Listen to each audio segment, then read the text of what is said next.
I just reviewed 200 resumes in the last 2 weeks here, and I'm going to share with you 5 mistakes that I saw consistently, and on the flip side, 5 things that made me want to call them right away. Let's get real here for 1 second. The internet is so busy with so much information on what to include in your resume, what not to include on your resume. Do this, do that. Oh my gosh, there's so much information out there. That's the beauty about the internet, but on the flip side, the not so great thing either. And you can Google all day long, what resume format should I use? What should I include in my resume? What should I not include in my resume? I'm gonna cut through all the noise out there and talk about the cold, hard facts about the 200 resumes I just reviewed and talk about what made them great and what made them poo-poo. So stick around to the very end because I'm actually going to screen share, not the exact resumes I did write because I don't want to put anyone on blast, but 5 example ones, and I will dissect them with you. So if you're new to this channel, hey, what's up? My name is Courtney. I work in HR and I also have careersuccessnow.com where we help people go from stuck, unemployed, unvalued to the CEO of their career. So in my HR role, I hire for companies, right? Whatever role that may be, I am that recruiter for a variety of roles too. Marketing, accounting, finance, in the past has been engineering, so many different roles, management. So I have lots of experience with looking at resumes all day long. So if you're going to trust anyone when it comes to resume writing and giving you general feedback on what to include, what not to include, it's going to be this one. So without any further ado, be sure to subscribe to this channel and let's get right into it.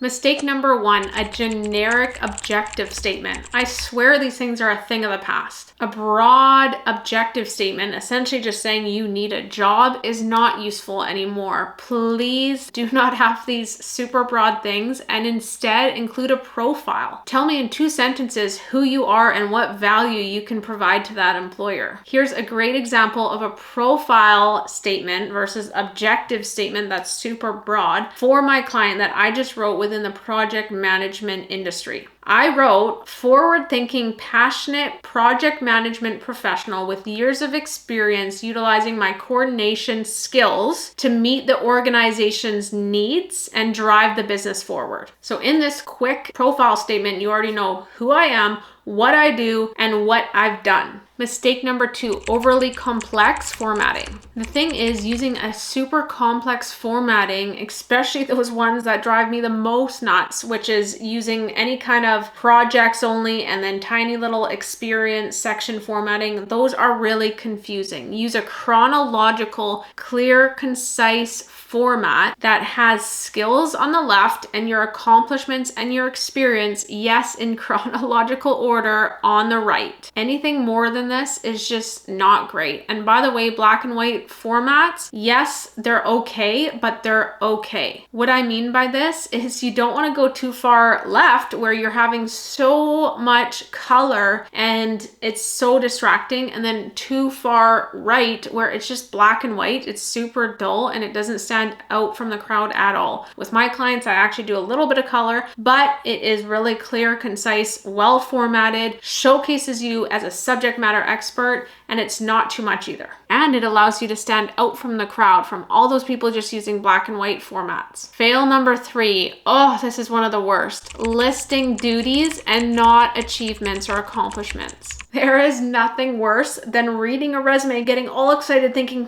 this is the one from the recruiter's point of view, right? AKA me. And then when I read the bullets, it's like wrote office emails, attended to client meetings. Like those are day-to-day things. What impact did you make in the organization? Where did you make the money, save the money, make somebody's life easier? Don't be afraid to brag and be really clear that you made a difference. Your duties, I just want to snooze when I see that. Mistake number 4, including irrelevant information. No, we don't need to know your hobbies. No, we don't need to know what you do on the weekend. Including things and experience that is just not relevant to the role that you're applying for is a great way to land in the no pile. Focus on what is directly related to that role, to that industry. Everything else can go. Mistake number 5, typos and grammatical errors. I'll be real honest with you. If you are saying that one of your skills is great English communication and you do not even know how to put periods and commas and proper punctuation, then guess what? You're landing right back in that no pile. This is again where a professional resume writer can help you maybe stand out by using good language with an action result format where it is really crystal clear on those achievements and in good grammatical sequence. Okay, on the flip side, 5 great things that I saw in resumes. Number 1, a tailored resume to one industry. Oh my gosh, I love when people do this. They take the time to create a focused, narrow, specialized resume for that one line of work. And guess what? They only include skills and accomplishments that align with that one industry. I love when I see this, and this is how I write resumes for my clients, is really specialized, specific, clear, concise. Tailor it. I promise you it's worth it. The second great thing I saw, using action verbs. Start every single bullet point with an action, something that you did to lead to a result, right? Demonstrated, cultivated, increased, engaged. What did you action? And then yes, what result came from that action that you took? This is a great way to showcase the value that you brought to that organization. Fourth great thing I saw, quantifiable achievements.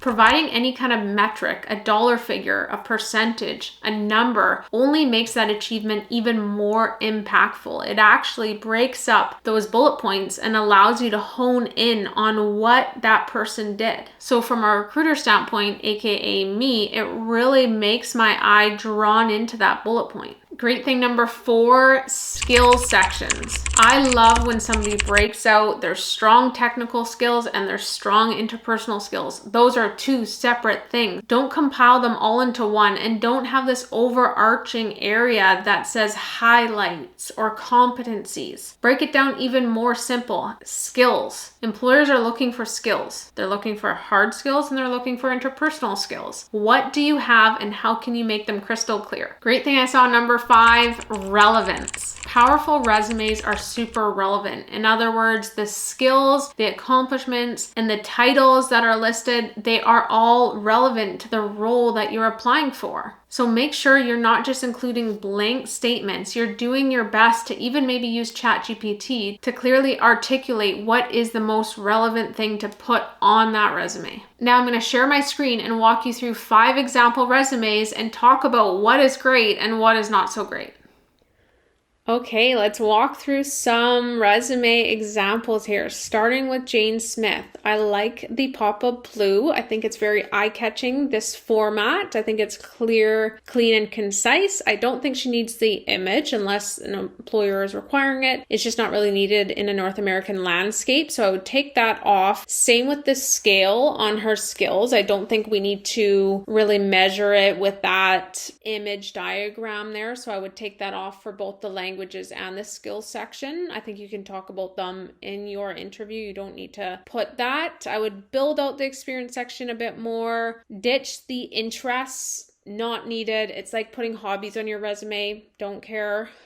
Take that off. And yeah, personal projects. Okay, are those relevant to the role? That's what I would be asking her for sure. But yeah, overall, not bad. Same with her Instagram. Make sure it's professional. Is it really needed? As an architect, debatable.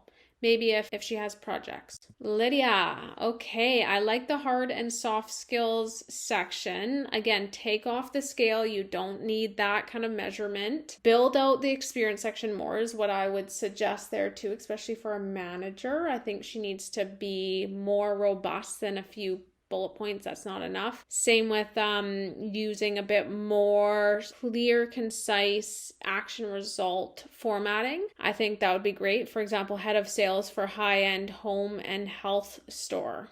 Okay, well, tell me more. Yeah, conferences, not bad. Additional activities, that's kind of vague. I'd probably take that out and integrate it elsewhere. But yeah, overall, some improvements to be made. This one, not great. I understand it's a, maybe more junior level resume, but having skills that are hard and soft skills, so technical, interpersonal skills, more robust there, I would include. Yeah, more bullet points under her great by, I think, for the amount of years she was there, having way more achievements. And yeah, the top there, why is there two different fonts? It seems like there's a small and a big one. Freshen that up. Declare what kind of professional you are right at the top there. Very important, because it's that declaration. It's that clear and concise, this is the industry I'm in. Super, super important. Charles, this format I'm not a huge fan of. I don't know. I think that it's a little bit busy, but also just very doesn't pop. There's no color, there's no eye-catching, there's no power to this. Same with like, what industry are you in? Not sure. Don't leave it to the recruiter to assume. You only have 6 seconds to be in or out. So declare it right from the top. What else? Your involvement, I would probably not say that. In fact, I'd have